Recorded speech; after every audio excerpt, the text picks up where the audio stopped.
I am sorry not sorry for what I'm gonna say in today's video. Just science, just hard facts, you guys. Here they are. Are you ready? Were you ready? I'm pulling my hair out over this. Why can't people just listen to science? I love conspiracy theories, but like, damn.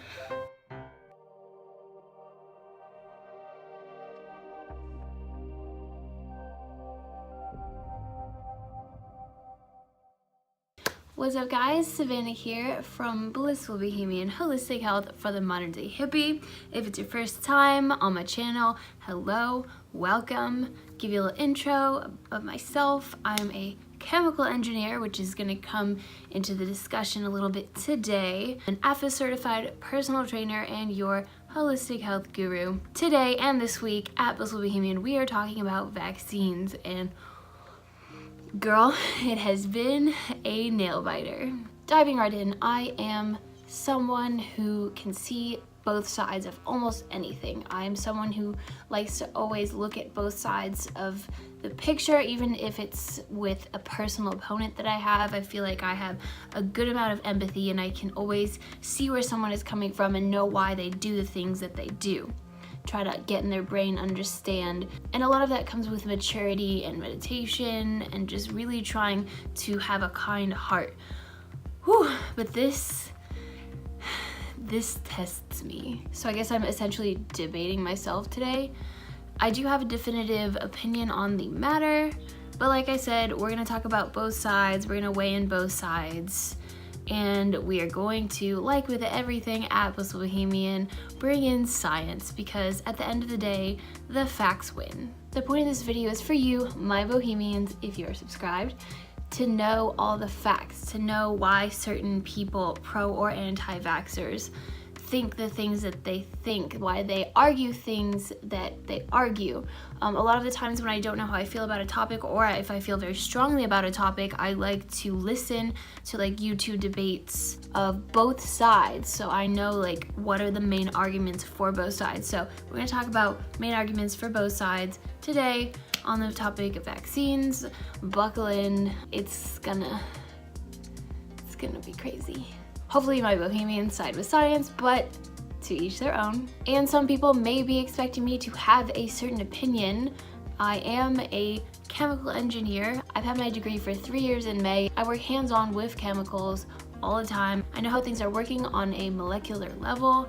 I have a deeper understanding of chemistry than the average person. However, I am a hippie. I'm someone who likes to do things more naturally. I like to go for the natural approach before I go for the refined or more Western approach. But although I am a hippie and I do advocate and I'm an activist for holistic health, I am also a scientist at my core, and I've got to always go with the facts. That's just how my brain works. That's how I think the best way to determine the truth, which is ultimately something that I seek every day. So I only trust in facts and repeatable data.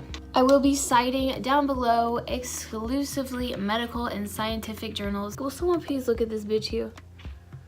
Lady, I am trying to film a video. I'm gonna throw her mini-me at her.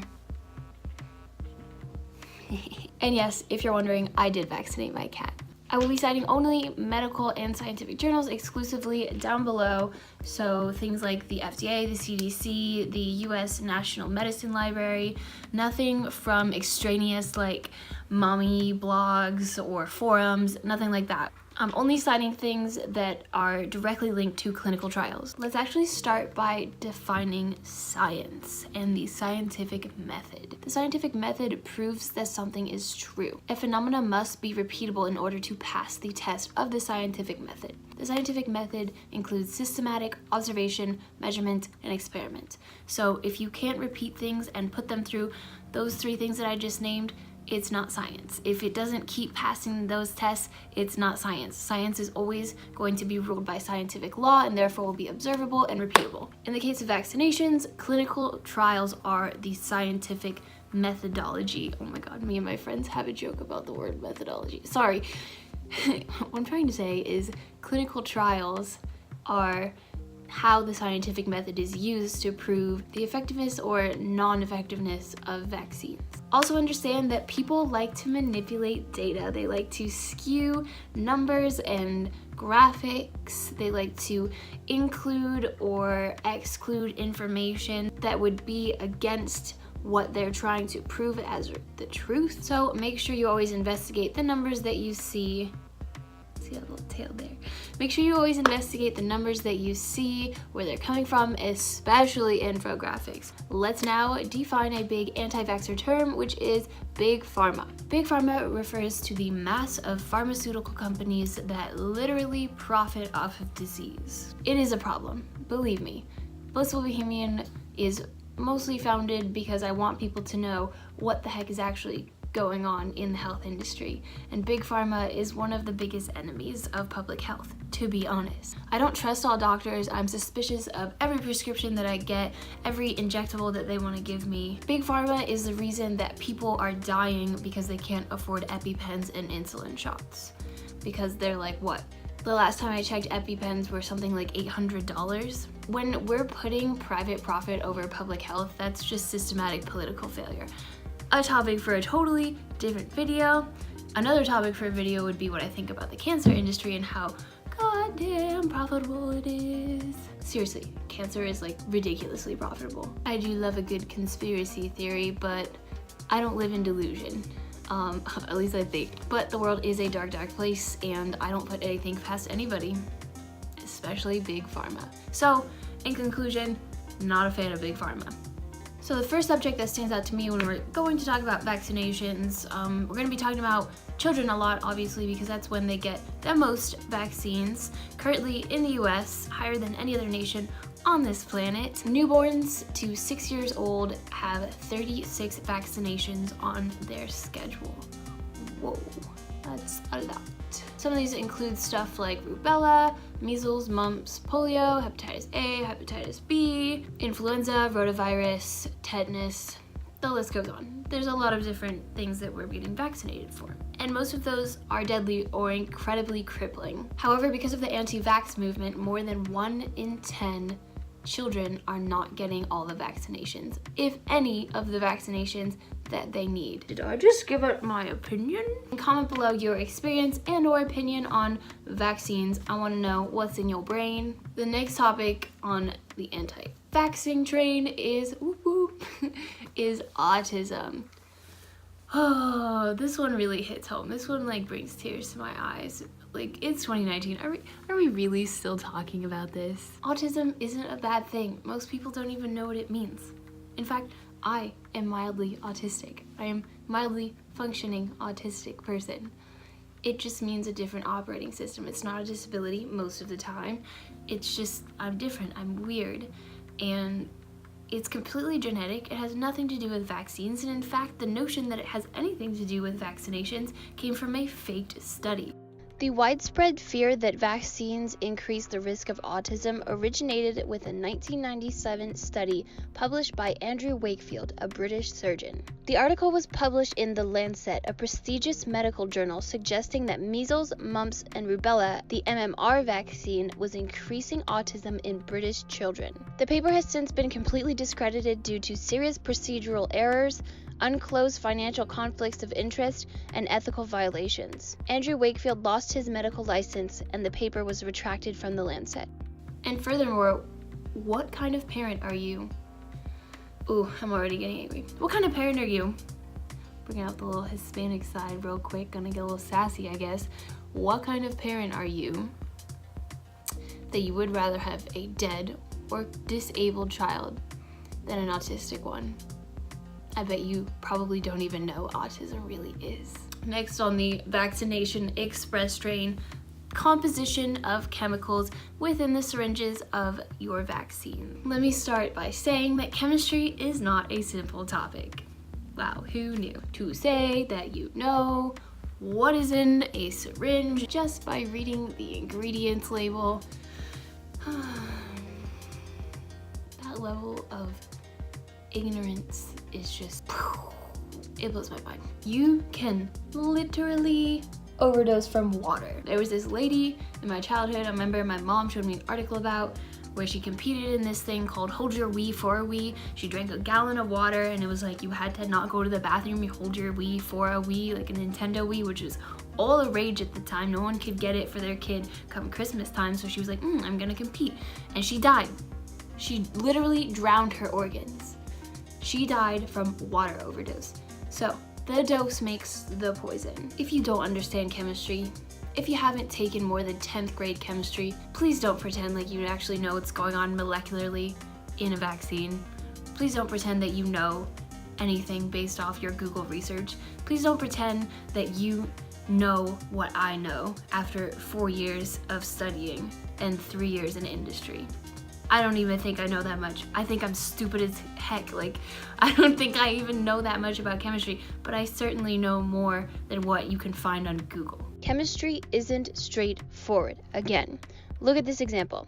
Aluminum is something that anti-vaxxers bring up a lot, as it is truly a neurotoxin, meaning that it can damage your nerves and ultimately your brain.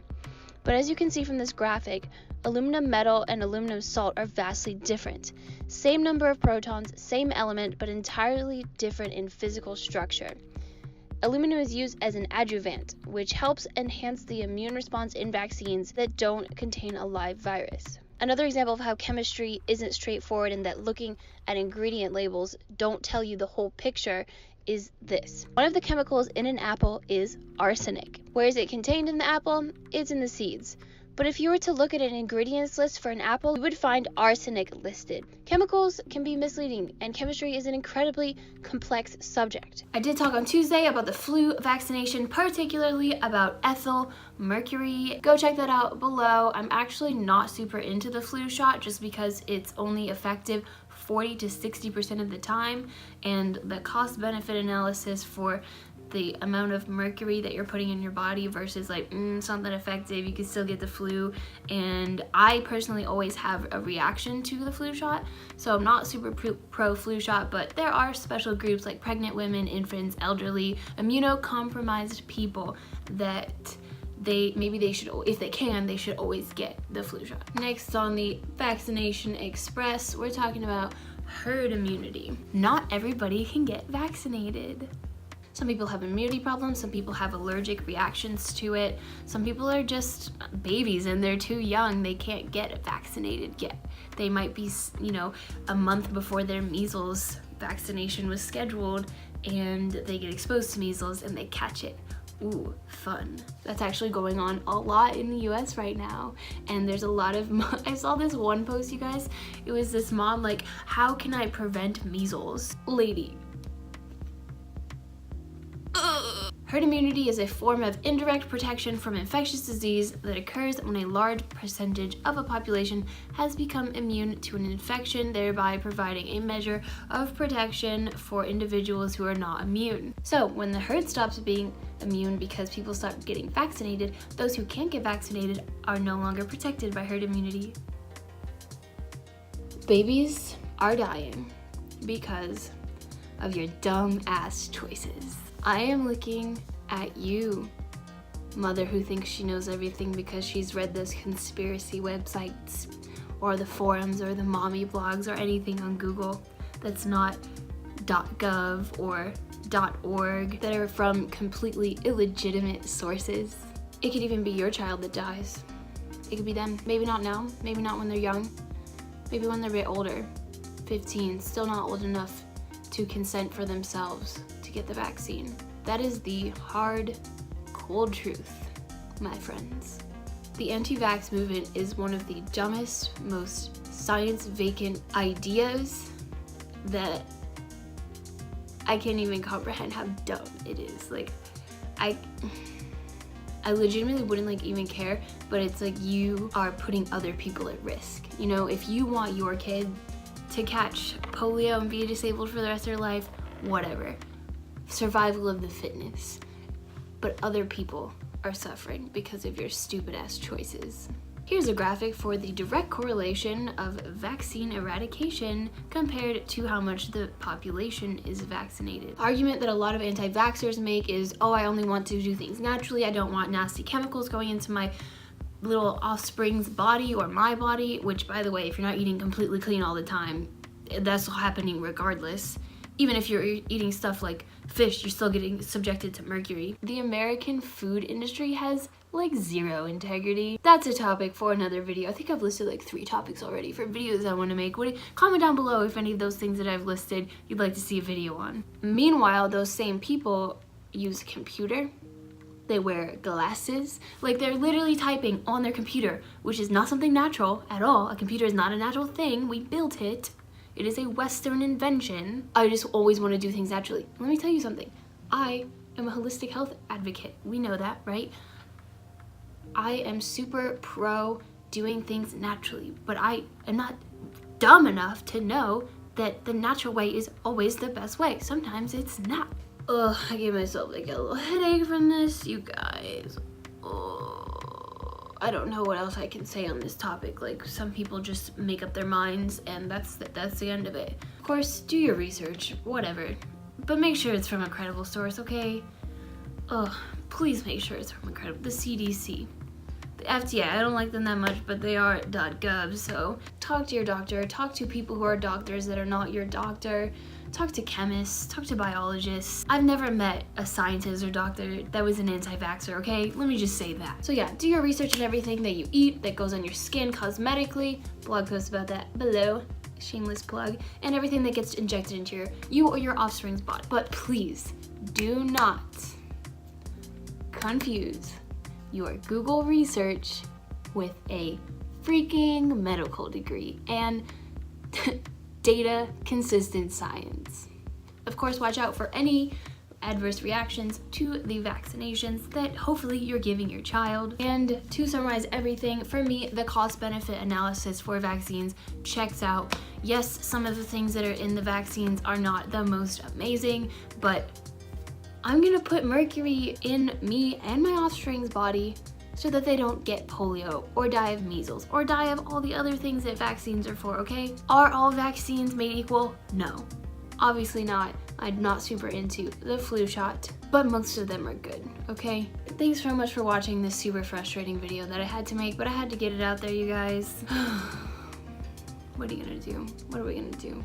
Give this video a thumbs up if you liked it. Subscribe if you haven't already. I've linked my Instagram, Facebook group, community, and blog down below. Go check them out, connect with me on those other platforms, and you'll be able to learn even more about natural health, not including vaccines, of course. Please get your freaking vaccines. I'll see you guys next week.